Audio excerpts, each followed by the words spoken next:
Hello दोस्तों, PhD का एक नया नोटिफिकेशन स्टार्ट हो गया है जो कि एनआईटी राउट केरला से है। दोस्तों, इन्होंने काफ़ी सारे सब्जेक्ट के लिए आवेदन मांगे हैं और इन्होंने ये जुलाई सेशन के लिए आवेदन मांगे हैं एकेडमिक ईयर 2024-25 के लिए। दोस्तों, इन्होंने काफ़ी सारे सब्जेक्ट बताए हैं जिनमें कि बायोटेक्नोलॉजी एंड मेडिकल इंजीनियरिंग और इसके अंदर ब्रॉड एरिया ऑफ रिसर्च भी बताए गए हैं। तो आप ये देख सकते हैं, इन्होंने साथ में ही दिया हुआ है और सब्जेक्ट का कोड दिया हुआ है।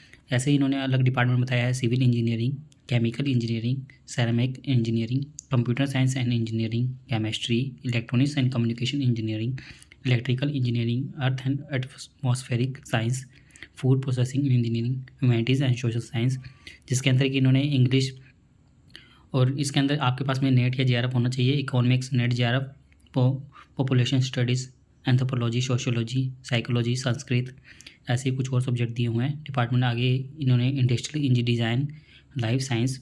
दोस्तों, लाइफ साइंस के लिए भी काफ़ी लोग पूछते हैं हमसे, तो लाइफ साइंस का भी यहाँ पर अवेलेबल है। Mathematics, mechanical engineering, metallurgical and material engineering, mining engineering, planning and architecture, physics and astronomy, school of management, जिसके अंदर कि एचआरएम, जनरल मैनेजमेंट यह सब्जेक्ट है। कॉर्पोरेट गवर्नेंस भी है, फाइनेंस भी है। एलिजिबिलिटी की बात करें तो दोस्तों सबकी एलिजिबिलिटी अलग अलग है, तो इसके अंदर कुछ अलग तरीके से है, तो अच्छे से रीड आउट कर लीजिएगा इस फॉर्म को। इन्होंने सबसे पहले बताया है कि जो engineering, science, planning and architecture, management, humanities and social science से हैं उनके पास में इनमें से कोई भी एक डिग्री होनी चाहिए। तो यहाँ पर आप देख सकते हैं पॉइंट बनाए हुए हैं।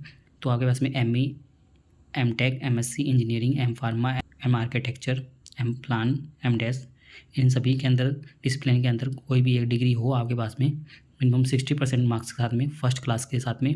और दोस्तों, ये ध्यान में रखिएगा कि आपके 10th से लेकर जो भी आगे पीजी डिग्री है उस सभी के अंदर आपके पास में फर्स्ट डिवीज़न होना चाहिए। तो यहाँ पर तो इन्होंने लिख दिया कि आपके पास में ग्रेजुएशन के अंदर होना चाहिए, साथ में बहुत लिखा हुआ है, बी टेक, बीएस, एमएससी वगैरह इसके अंदर सभी के अंदर होना चाहिए। बट आगे इन्होंने बताया कि आपके पास 10th से लेकर सभी के अंदर फर्स्ट डिवीज़न होनी चाहिए। हम आपको आगे दिखा भी देंगे।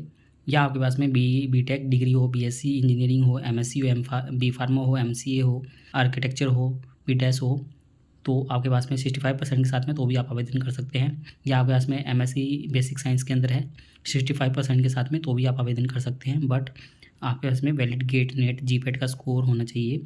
यदि आपके पास में एमबीबीएस, बीबीएससी के साथ में डिग्री है 60% मार्क्स के साथ में, फर्स्ट क्लास के साथ में, तो भी आप आवेदन कर सकते हैं।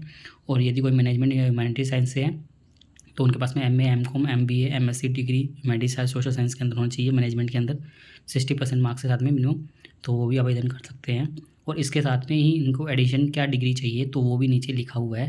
तो इनके साथ में इन्होंने यहाँ पर बताया है पहले पॉइंट के अंदर कि 60% मार्क्स आपके थ्रू आउट द करियर होना चाहिए, जो कि इन्होंने यहाँ पर बता दिया है फिर से, जो कि जिसकी हमने बात की थी। यहाँ से बताया है कि 10th, 12th, BA, BSc, BCom जो भी आपकी डिग्री हो, ग्रेजुएशन और पोस्ट ग्रेजुएशन, इन सभी के अंदर आपकी फर्स्ट डिवीज़न होनी चाहिए।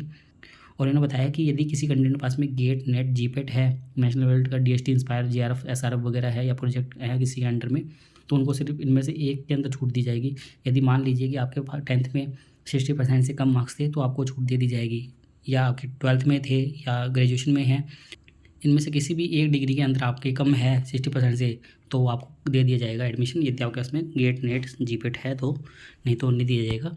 और इन्होंने बताया कि एससी, एसटी, ओबीसी, ईडब्ल्यूएस के लिए वैसे कोई रिलैक्सेशन इन्होंने नहीं बताया है यहाँ पर, कि क्योंकि सभी के अंदर तो 5% का रहता ही है, बट इन्होंने बताया कि 5% सिर्फ आपको +2 के अंदर ही मिलेगा।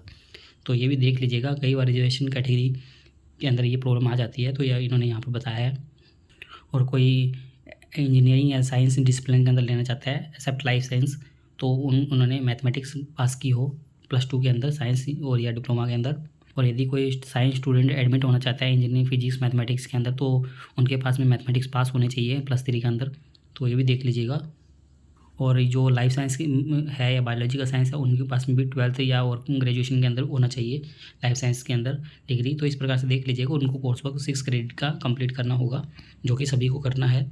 और यहाँ पर उनके बारे में बताया गया है जिनका रिजल्ट अभी वेटिंग के अंदर है, जिनके पास में एमटेक रिसर्च या एमएस इक्विवेलेंट डिग्री है, जिनका थीसिस सबमिशन हुआ नहीं है या होने वाला है, तो उनको टाइम पीरियड दिया जाएगा कि 1 ईयर के अंदर अंदर वो अपनी डिग्री सबमिट कर दे। और बाकी जो कोर्स बेस्ड डिग्रीज़ है जैसे कि BTech, BSc, MSc, MA, MCom वगैरह जो भी हो, तो रेगुलर वाले, तो वो उनको टाइम नहीं दिया जाएगा, उनके पास में डिग्री होनी चाहिए। बट कोई ऐसा केस बनता है कि डिग्री नहीं आ पा रही है या यूनिवर्सिटी अपना रिजल्ट रिलीज़ नहीं कर रही है तो वो 30 नवंबर तक कर सकते हैं, उसके बाद में सबमिट नहीं कर सकते, नहीं तो एडमिशन कैंसिल कर दिया जाएगा।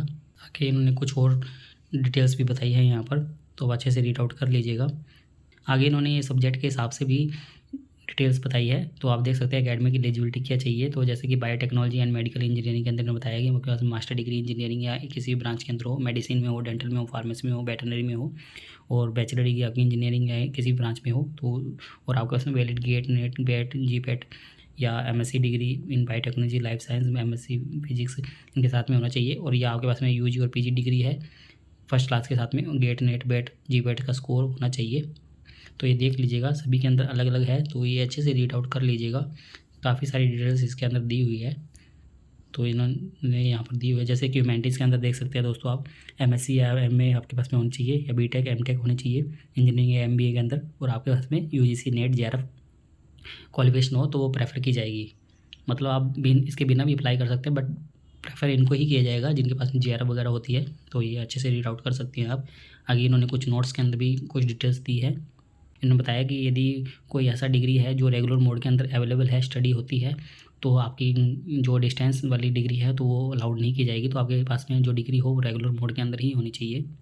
और यहाँ पर आगे बताया है 4th पॉइंट के अंदर कि रिलैक्सेशन नहीं दिया जाएगा SC ST OBC EWS PWD को एकेडमिक के अंदर। तो यही इन्होंने यहाँ पर बताया है। बाकी कुछ रिलैक्सेशन है, बस एकेडमिक के अंदर ही नहीं है। और जो सिलेक्शन किया जाएगा वही academic record, relevance, qualification, interest, research area सभी के थ्रू देखा जाएगा, और जो इंटरव्यू होगा उसके थ्रू।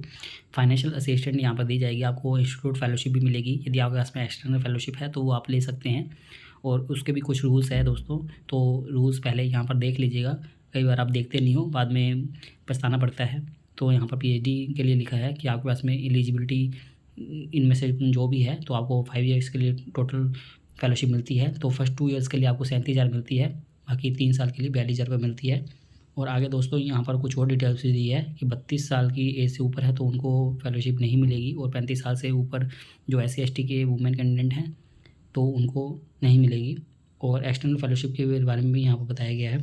तो एक्सटर्नल फेलोशिप भी आप ले सकते हैं, जो भी उनके रूल्स रेगुलेशन होंगे उस हिसाब से आपको मिल जाएगी। और यहाँ पर फेलोशिप के बारे में कुछ इंपॉर्टेंट नोट्स के अंदर बताया है कि आप फेलोशिप लेते हो, इंस्टीट्यूट फेलोशिप या प्रोजेक्ट फेलोशिप ले रहे हो, और उसके बाद में इंस्टीट्यूट छोड़ देते हो आप, तो आपको सभी जो अमाउंट है वो रिटर्न करनी होगी। तो इस बात का ध्यान रखिएगा कि आप जब PhD करें तो अच्छे से ही करें, और नहीं तो एडमिशन ना ही ले, नहीं तो बाद में दिक्कत हो सकती है आपको। और बाकी जो एक्सटर्नल ले रहे हैं तो उनके अलग केस रहेगा, और जो प्रोजेक्ट के अंदर फेलोशिप ले रहे हैं तो उनका प्रोजेक्ट के टर्म्स कंडीशन के ऊपर रहेगा, उसके अंदर बोला गया है कि या नहीं। एकेडमिशन के बारे में भी बताया गया हुआ है यहाँ पर। और जो एक्सटर्नल फेलोशिप ले रहे हैं उनको HRA मिल जाएगा यदि उसके अंदर बताया गया तो, बट इंस्टीट्यूट वाले फेलोशिप के अंदर HRA नहीं मिलेगा आपको। यहाँ पर फीस स्ट्रक्चर भी बताया हुआ है दोस्तों कि एडमिशन फ़ीस 1 टाइम 2500 रुपये रहेगी फर्स्ट सेमेस्टर के अंदर, सेकंड सेमेस्टर के अंदर नहीं रहेगी। ट्यूशन फीस 7500 है, और SC ST के लिए नील रहेगी ये, और ये फर्स्ट और सेकंड सेमेस्टर दोनों के अंदर लगेगी। तो इस प्रकार से अदर फीस भी बताई गई है। टोटल फीस भी यहाँ पर बताई गई है। यहाँ पर मैथ फीस भी कुछ बताई गई है, और हॉस्टल फीस भी बताई गई है। तो जो हॉस्टल और मैथ फीस नहीं लेना चाहता वो तो अलग सिचुएशन रहेगी, यदि वो आउटसाइड लोकल में रहता है तो। बाकी ये टोटल फीस है 67,000 के लिए, और 59,500 SC ST के लिए लगेगी। तो ये कुछ फीस है दोस्तों। आगे इन्होंने रिफंड पॉलिसी के बारे में बताया हुआ है, और आगे इन्होंने स्पॉन्सर्ड लोकल कंटेंट के लिए बताया हुआ है, तो वो भी देख सकते हैं। यहाँ पर उनको कुछ एक्सपीरियंस सर्टिफिकेट देना होगा, और एप्लीकेशन प्रोसीजर बताया हुआ है। यहाँ पर लिंक दी हुई है दोस्तों, इसके थ्रू आप आवेदन कर सकते हैं। वैसे लिंक आपको हमारी वेबसाइट पर मिल जाएगी, और जहाँ से आप इस नोटिफिकेशन को भी देख पाएंगे और डायरेक्ट अप्लाई भी कर पाएंगे। और दोस्तों आपको 500 रुपये पेमेंट करनी होगी फ़ीस की, और जो कि SBI वॉलेट के थ्रू पेमेंट करनी होगी। पहले आपको पेमेंट करनी है, उसके बाद में आप ये फॉर्म फिलअप कर दीजिएगा। उसके अंदर आपको रेफरेंस नंबर डालना होगा, जो भी आपने पेमेंट किया है, और डेट डालनी होगी। और दोस्तों आपको हार्ड कॉपी सेंड करने की कोई ज़रूरत नहीं है। और यहाँ पर टेंटेटिव शेड्यूल बताया गया है कि एप्लीकेशन फॉर्म की लास्ट डेट 9 जून रहेगी, और जो टेस्ट और इंटरव्यू की वेन्यू रहेगी वो 28 से 29 जून को यूनिवर्सिटी कैंपस के अंदर ही रहेगी। और जो आपका रिज़ल्ट आएगा, मेन रिज़ल्ट, जब आपका जो आपने एग्ज़ाम दिया उनका रिज़ल्ट 3 जुलाई को आ जाएगा। और एडमिशन आप 17 से 19 जुलाई को ले सकते हैं। सेमेस्टर रजिस्ट्रेशन 22 जुलाई को कर सकते हैं, और आपकी क्लासेस रिसर्च वर्क स्टार्ट हो जाएगा 23 जुलाई से। ये थी दोस्तों इसके बारे में कुछ इन्फॉर्मेशन, तो आप ये अच्छे से रीड आउट और भी कर सकते हैं। यदि आपको कोई परेशानी आ रही है तो क्वेरी है तो आप इनके ईमेल पर भी कांटेक्ट कर सकते हैं। दोस्तों उम्मीद करते हैं आपको हमारे द्वारा दी गई जानकारी अच्छी लगी होगी। यदि आपको हमारे द्वारा दी गई जानकारी अच्छी लगी हो तो आप हमारे चैनल को सब्सक्राइब कर सकते हैं और आप हमसे टेलीग्राम पर भी जुड़ सकते हैं ऐसे ही PhD से रिलेटेड नए अपडेट के लिए।